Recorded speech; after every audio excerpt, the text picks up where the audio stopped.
Bonjour à tous, c'est Paul pour vous présenter à nouveau un sapin en sucette.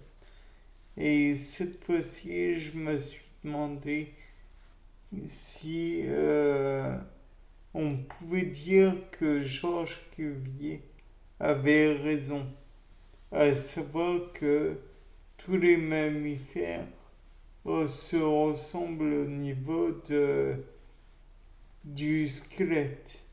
Donc on peut remarquer que la baleine, par exemple, ou le dauphin, ou l'homme ont un membre similaire avec une main, entre guillemets, qui a 5 doigts. Bon, avec bien sûr les phalanges qui la composent, mais on pourrait se dire que éventuellement c'est un coup du sort. Mais la vérité c'est que en fait il n'y a pas que les mains qui sont similaires. À savoir que les côtes, bon, c'est commun à beaucoup d'animaux, mais aussi les vertèbres. Et les vertèbres, par exemple du cou, chez la girafe, il y en a 7. Bon, on va se dire, bah oui, mais elles sont démesurées. Elles font 40 centimètres à peu près. Chez l'homme, il y en a probablement, d'après ce qu'on imagine, il y en a beaucoup moins. Une, deux, trois, tout au plus. Bah non, il y en a environ 7. D'ailleurs, chez presque tous les mammifères, le nombre de vertèbres au niveau des cervicales est à peu près comparable. Le nombre est à peu près de 7 vertèbres.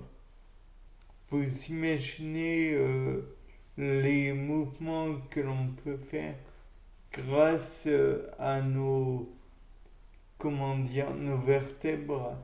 Certes, les vertèbres sont néanmoins articulées, elles ne sont pas soudées.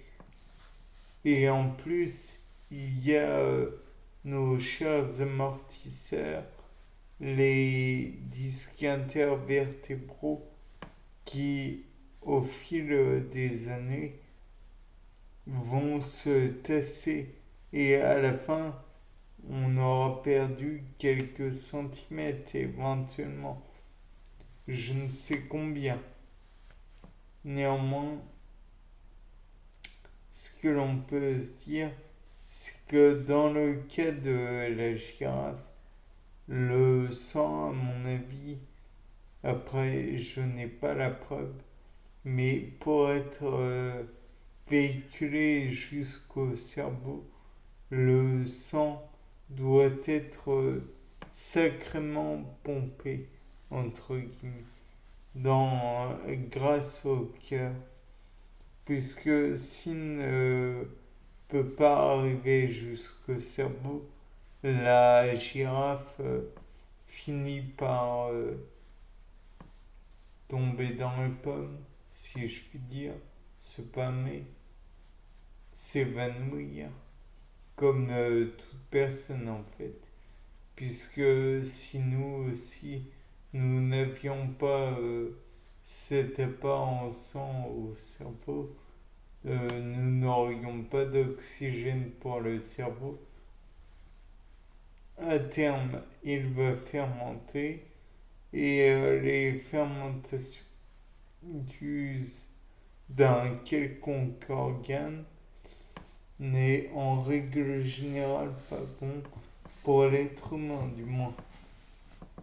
Certes, il est envisageable aussi que on puisse prendre le cas de certains comment, cétacés tels que la baleine ou le dauphin.